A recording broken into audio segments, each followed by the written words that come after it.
क्या आपका बीपी लगातार कम रहने लगा है या फिर कभी कभी आपको ऐसा महसूस होता है कि एकदम से चक्कर आने लग गए हैं। आप जैसे ही बैठकर खड़े होते हैं सिर घूम जाता है। बीपी चेक कराओ तो आपका बीपी 100 ऊपर का सिस्टोलिक बीपी 100 और जो डायस्टोलिक नीचे का बीपी जिसको बोलते हैं वो 70 से भी कम आ गया है। या कभी कभी तो ऐसा होता है कि 90 और 65 66 के आसपास ही आ गया। ऐसे में अगर आपको ऐसा लगता है कि आपको पसीना जैसा आ रहा है या फिर एकदम आपको बेचैनी लग रही है, हाथ पैर आपके कांपना चालू हुए हैं, आप खड़े नहीं रह पा रहे हैं, आपको सहारा लेने की जरूरत पड़ रही है, अगर ऐसा होता है आपके साथ तो आज हम इस वीडियो में पूरा जानेंगे कि इस लो बीपी के होने का कारण क्या है, कितने कारण होते हैं बीपी के लो होने के, इसके लक्षण क्या क्या रहते हैं और इन बीपी के कमी होने के लक्षणों को किस तरीके से आप मैनेज कर सकते हैं और परमानेंट सॉल्यूशन लगातार बीपी कम होने का क्या हो सकता है, पूरे तरीके से आप इस समस्या को जड़ से कैसे खत्म कर सकते हैं। तो वीडियो में अंत तक जरूर बने रहें ताकि आप इस पूरी व्यवस्था को अच्छे तरीके से समझ लें। अगर आप इस चैनल पर नए हैं तो प्लीज आप इस चैनल को सब्सक्राइब जरूर कर लीजिए ताकि भविष्य में जो भी वीडियो बनाए जाएं उनके नोटिफिकेशन आप तक पहुंचे। स्वास्थ्य संबंधी जानकारी बहुत ही सहज सरल स्वभाव में आप तक पहुंचाने का प्रयास किया जा रहा है। लो बीपी जैसे कि पहले भी वीडियो बना रखा है। बीपी का मतलब क्या होता है? Blood pressure. अब अगर ब्लड प्रेशर बीपी है तो होना तो सबको ही चाहिए। ब्लड में प्रेशर अगर नहीं होगा, ब्लड का खून की नलियों में, तो खून चलेगा कैसे? नहीं चल पाएगा। अगर ब्लड प्रेशर आपका ज्यादा हुआ तो इसको बोलते हैं हाई बीपी, और अगर ये कम हो गया सामान्य से तो इसको बोला जाता है लो बीपी। सामान्य होना बहुत ज्यादा जरूरी है। बीपी का सामान्य होना बहुत जरूरी है। अगर ये ज्यादा होगा तो भी नुकसानदायक है और अगर ये सामान्य से कम रहेगा तो भी शरीर को नुकसान पहुंचाएगा। इसलिए इस बीपी में सामान्य रेंज होना बहुत ज्यादा जरूरी है। सामान्य रेंज का मतलब होता है ये 120-80 हो, ये आइडियल है। अगर हम इसकी रेंज देखें तो ये 136 से लेकर के 110 तक नीचे का, ऊपर का, और ये नीचे का जो है ये 86/72-74 तक नॉर्मल माना जा सकता है। ये तो हो गया नॉर्मल। अगर ये इससे ऊपर होगा, 130 से 140 की तरफ पहुंचा और नीचे का जो है वो 86 से 90 की तरफ पहुंच गया तो इसको ही बोलेंगे हाई बीपी। अगर ये लोअर लिमिट 110 से नीचे आया, 110 से नीचे मान लो 106 ही आ रहा है, और लोअर लिमिट जो है वो 70 से नीचे 70 से नीचे गया, 70 आया, या फिर कभी कभी ये 68 या 66 आ रहा है, तो इसको बोला जाएगा लो बीपी। इसको बोलते हैं हाइपर टेंशन। हाइपर मतलब ज्यादा, और इसको बोलते हैं हाइपोटेंशन। हाइपोटेंशन मतलब कम। तो अब हम देखें कि हाइपरटेंशन तो हमने पहले वीडियो में देख लिया है। हम आज देखेंगे हाइपोटेंशन। हाइपोटेंशन मतलब लो बीपी। लो बीपी मतलब कितना? ये 106, और अपन ऐसा मान लेते हैं कि 106 और 66 से जब नीचे हो, या फिर हम ऐसा भी लिख सकते हैं कि 100 और 66 के mmHg से जब ये नीचे जाएगा तब इसको हाइपोटेंशन बोला जाएगा, बीपी लो बोला जाएगा। अब इस बीपी लो के होने के कारण क्या क्या है? सबसे पहला कारण है न्यूट्रिशनल डेफिशिएंसी, या फिर अपन पहले नंबर पर ले लेते हैं डिहाइड्रेशन। डिहाइड्रेशन में पानी की कमी। अगर एकदम से पानी की कमी होना चालू हो जाएगी, जैसे किसी को अगर एकदम से लूज मोशन होना चालू हो गए, एकदम बहुत एक्सैगरेटेड वॉमिटिंग होना चालू हो गई, शरीर का बहुत सारा पानी अगर निकल गया है, तो फिर ये बीपी लो होने के चांसेस बढ़ जाते हैं। तो डिहाइड्रेशन, डिहाइड्रेशन का मतलब डी मतलब कम होना या हटना, किसका? पानी का। अगर शरीर में से पानी हटना चालू हो जाए बार बार करके, तो फिर इसको डिहाइड्रेशन बोला जाएगा। और अगर पानी की कमी होगी तो फिर बीपी हो जाएगा हाइपोवॉल्यूमिक हाइपोटेंशन। हाइपोवॉल्यूमिक हाइपोटेंशन का मतलब बीपी में जो ब्लड का वॉल्यूम है अगर वो ही हाइपो हुआ, कम हुआ, उसकी वजह से हाइपोटेंशन हो जाएगा। ब्लड का प्रेशर ब्लड वेसल्स पे कम होना चालू हो जाएगा, एक कारण। अब दूसरा कारण मान लेते हैं न्यूट्रिशनल डेफिशिएंसी। न्यूट्रिशनल डेफिशिएंसी का मतलब होता है कि आपके शरीर में आपने न्यूट्रिशन प्रॉपर नहीं लिया। अगर प्रॉपर न्यूट्रिशन नहीं लिया उसकी वजह से न्यूट्रिशनल डेफिशिएंसी अनीमिया होगा, और न्यूट्रिशनल डेफिशिएंसी अनीमिया की वजह से बीपी लो होना चालू हो जाएगा। सामान्य तौर पर महिलाओं में ये वाली प्रॉब्लम ज्यादा पाई जाती है, न्यूट्रिशनल डेफिशिएंसी अनीमिया की। जो लोग खाने पीने का प्रॉपर ध्यान नहीं रखते हैं या फिर अपने परिवार को पूरा रखरखाव करने के चक्कर में जो समय पर ना तो खा रहे हैं, समय पर उनका रेस्ट नहीं हो पा रहा है, लगातार पूरे दिन काम में लगे रहते हैं, उनको न्यूट्रिशनल डेफिशिएंसीज होती हैं। और न्यूट्रिशनल डेफिशिएंसीज जो हैं वो उनके पूरे के पूरे न्यूट्रिशन की वैल्यू बॉडी में कम करना चालू कर देती हैं, जिसकी वजह से कमजोरी भी आएगी और बीपी भी लो होना चालू हो जाएगा। तीसरा कारण जो हो सकता है वो अनीमिया। अब अनीमिया में भी बहुत सारे अनीमिया होते हैं। अगर अनीमिया B12 की कमी की वजह से हो रहा है, जिसको पर्निशियस एनीमिया बोला जाता है, या फिर अनीमिया अगर मान लो आयरन डेफिशिएंसी अनीमिया है, तो किसी भी कंडीशन का अनीमिया आपके बीपी को लो करा के रखने का काम कर सकता है। अब हम आगे देखेंगे हाइपोवॉल्यूमिक हाइपोटेंशन। हाइपोवॉल्यूमिक हाइपोटेंशन हमने एक तो डिहाइड्रेशन के केस में देखा था, दूसरा हो सकता है हाइपोवॉल्यूमिया अगर आपको ज्यादा मात्रा में सोडियम की कमी होना चालू हो जाएगी। अगर शरीर में सोडियम नहीं होगा तो शरीर में से पानी की अति की मात्रा निकलना चालू हो जाएगी, शरीर में पानी की कमी होगी, वो भी पहले डिहाइड्रेशन कराएगा और डिहाइड्रेशन के बाद हाइपोवॉल्यूमिक हाइपोटेंशन कराने का काम करेगा। तो हाइपोवॉल्यूमिक हाइपोटेंशन एक चौथा कारण हो सकता है। हाइपोवॉल्यूमिक, वॉल्यूम का हाई कम हो जाना, हाइपो हो जाना, यह ध्यान रखना पड़ेगा।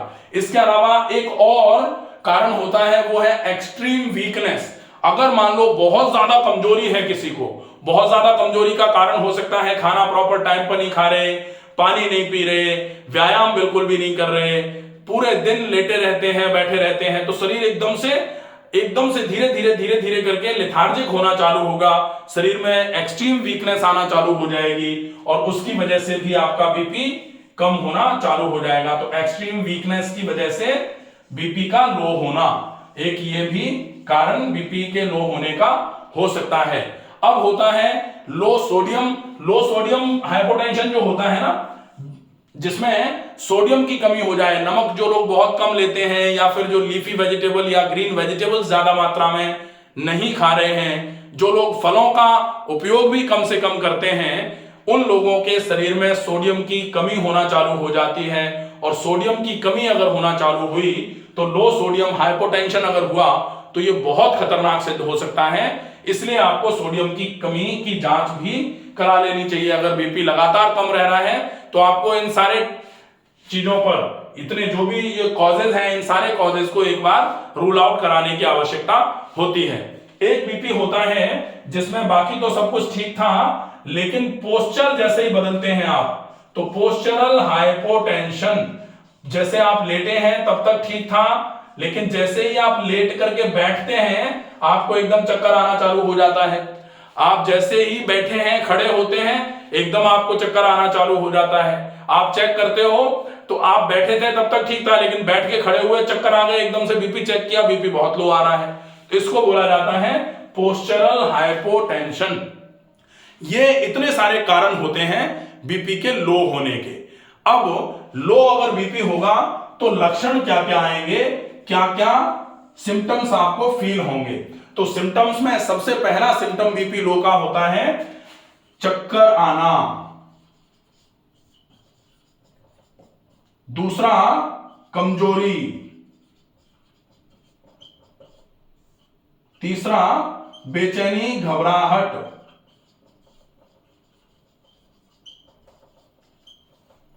ये सिम्टम्स आएंगे। इसके अलावा आपको ऐसा लगेगा जैसे श्वसन में प्रॉब्लम हो रही है, श्वसन में परेशानी, यह भी बीपी लो का एक फीचर माना जाता है। एकदम से ज्यादा बीपी लो होगा तो आपको चक्कर के साथ साथ में पसीना भी आएगा। तो ये जो हैं, ये होते हैं कुछ लक्षण जो बीपी लो को बताते हैं। इसके साथ में अगर लगातार बीपी लो रहता है तो फिर आपको काम करने में मन नहीं लगेगा कहीं भी। आप किसी भी काम को आपके लिए कहा जाएगा, आपको करने को कहा जाएगा, आप उसको टालने की कोशिश करते रहोगे। ये सारे लक्षण भी, आलस से ज्यादा बढ़ना चालू हो जाएगा। ये सारे लक्षण बीपी लो के होते हैं। अब हम देखेंगे कि लक्षण तो ये हो गए, ट्रीटमेंट बीपी लो का क्या हो सकता है। तो ट्रीटमेंट सामान्य तौर पर जो बोला जाता है कि आप कारणों का निवारण जब तक नहीं करेंगे, किसी भी बीमारी में परमानेंट सॉल्यूशन, परमानेंट आराम आपको नहीं मिलेगा। तो आप कारणों का निवारण करना, जैसे डिहाइड्रेशन पहला कारण था, तो कोशिश करिए बहुत ज्यादा मात्रा में पानी पूरे दिन में पीना चालू कर दें आप। अगर आप थोड़ा थोड़ा करके पानी बढ़ाना चालू कर देंगे तो धीरे धीरे आप देखेंगे कि आपका 2 से 3 दिन के बाद ही जो ये लक्षण थे, ये सारे लक्षण धीरे धीरे करके गायब होना चालू हो जाएंगे। दूसरा, न्यूट्रिशनल अगर डेफिशिएंसीज हैं, आपको पता है कि आप खाना ही नहीं खा रहे हो, आपको पता है कि पौष्टिक आहार आप ले ही नहीं रहे हो, तो धीरे धीरे करके पौष्टिक आहार का उपयोग करिए। बहुत मोटे आटे की रोटी, उबली हुई सब्जियां ज्यादा मात्रा में, मिर्च मसाले कम से कम, ताजे फल ताजी सब्जियों का सलाद अच्छी मात्रा में खाइए, थोड़ा बहुत अंकुरित उपयोग में ले लीजिए। इससे आपकी न्यूट्रिशनल डेफिशिएंसीज पूरी होंगी और बीपी जो लो हो रहा था धीरे धीरे करके नॉर्मल होना चालू हो जाएगा। अनीमिया अगर आपको है, आपने चेक कराया किसकी कमी की वजह से अनीमिया हो रहा है। आप अगर आयरन डेफिशिएंसी का अनीमिया है तो आयरन लेना चालू कर दीजिए। नेचुरल आयरन भी चीजों में होते हैं। व्हीट ग्रास जूस लीजिए, बहुत अच्छा आयरन का सोर्स है। पालक लीजिए, अनार लीजिए, चुकंदर लीजिए, बहुत अच्छे तरीके से आयरन रिच है ये आपके आयरन की डेफिशिएंसीज को पूरा करेंगे, आपको बीपी में आराम मिलना चालू हो जाएगा।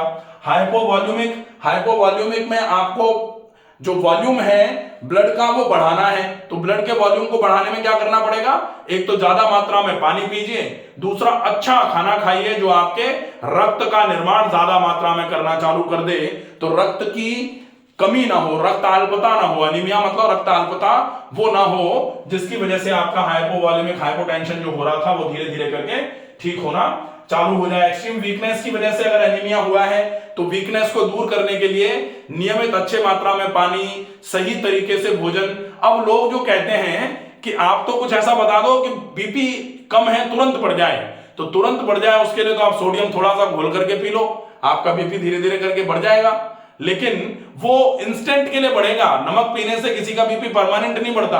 अगर सोडियम किसी का बहुत लो हो रहा है, आप ऐसे केस में सोडियम ले लो, सोडियम एक बार पूरा हो गया उसके बाद वो पूरा अगर बना रहेगा तो बीपी नॉर्मल बना रहेगा। सोडियम अगर दोबारा गिरेगा तो बीपी फिर से गिरेगा। लेकिन अगर डेफिशिएंसीज की वजह से एनीमिया हुआ है तो आप नमक घोल घोल के पीते रहो। आप नमक घोल के पियोगे, क्या होगा, ब्लड का वॉल्यूम बढ़ जाएगा, पानी शरीर में निकल निकल के जो भी आपने पानी पिया है वो खून में मिल मिल करके वॉल्यूम को नॉर्मल कर देगा। आपका कुछ समय के लिए बीपी नॉर्मल होगा, लेकिन आपको चेहरे पे सूजन आना चालू हो जाएगी, आपको कमजोरी थकान लगेगी ही, क्योंकि खून की तो कमी थी। आरबीसी अगर नहीं है तो फिर आरबीसी थोड़ी नमक पीने से बढ़ जाएंगी। नमक पीने से तो सिर्फ वॉल्यूम बढ़ाया जा सकता है कि जो तुरंत, जैसे अगर किसी का ब्लड लॉस हुआ और ब्लड लॉस होने की वजह से उसका बीपी लो हो रहा है तो उसको फिर सोडियम चढ़ा दिया जाता है, ताकि जो पानी पिलाया जाए या जो ड्रिप लगाई जाती है उसके साथ सोडियम चढ़ा दो तो जो भी गया है खून में वो रुक जाएगा, खून का वॉल्यूम बढ़ेगा, बीपी नॉर्मल हो जाएगा। लेकिन अगर सोडियम की कमी नहीं थी या एक्सट्रीम ब्लड लॉस की वजह से अगर बीपी डाउन नहीं हुआ है, सामान्य तौर पर जो न्यूट्रिशनल डेफिशिएंसी या डिहाइड्रेशन, नॉर्मल डिहाइड्रेशन की वजह से जो बीपी लो हो रहा है वो आपका केवल नमक खाने की वजह से सही नहीं होगा। इसका ध्यान रखने की आवश्यकता है। जो सोडियम की कमी की वजह से बीपी लो होता है उसको आप सोडियम लेकर के दूर कर सकते हैं। पोस्चरल हाइपोटेंशन जो आपको हुआ है उसका रीजन एक तो सर्वाइकल हो सकता है, गर्दन में अगर किसी को थोड़ी बहुत भी प्रॉब्लम है उसकी वजह से भी पोस्चरल हाइपोटेंशन होना चालू होता है। लेकिन कोशिश करिए, पोस्चरल हाइपोटेंशन है तो कम से कम 24 से 72 घंटे के लिए बहुत अच्छी मात्रा में रेस्ट लीजिए और बहुत अच्छा पौष्टिक आहार लेना चालू कर दीजिए, पानी की मात्रा ज्यादा कर दीजिए। धीरे धीरे करके आपका ये बीपी जो है ये नॉर्मल होना चालू हो जाएगा। एक कंडीशन और होती है जो कार्डियोजेनिक हाइपोटेंशन बोला जाता है।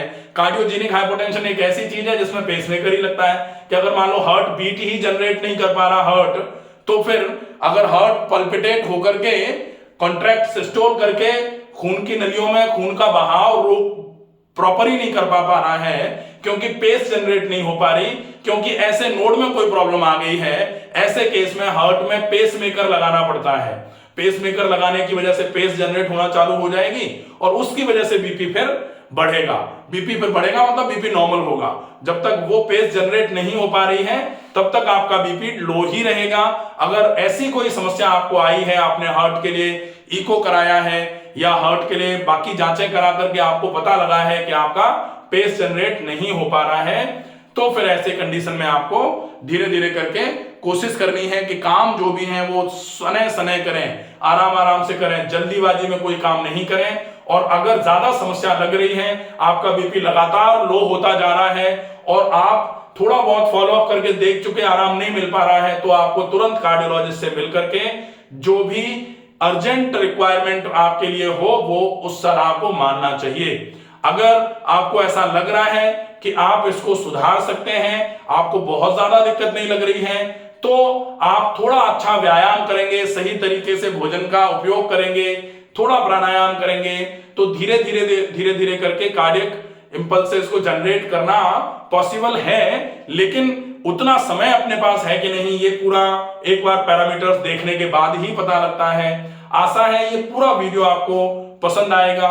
ज्यादा से ज्यादा लोगों को इस वीडियो को पहुंचाएं ताकि ज्यादा से ज्यादा वो लोग जो लो बीपी की वजह से बहुत परेशान हैं वो इन सारे मेजर्स को समझ लें और जो जरूरी फॉलोअप है उनको फॉलो करते हुए अपने घटते हुए बीपी को नॉर्मल करें। स्वस्थ रहिए, सुरक्षित रहिए। धन्यवाद।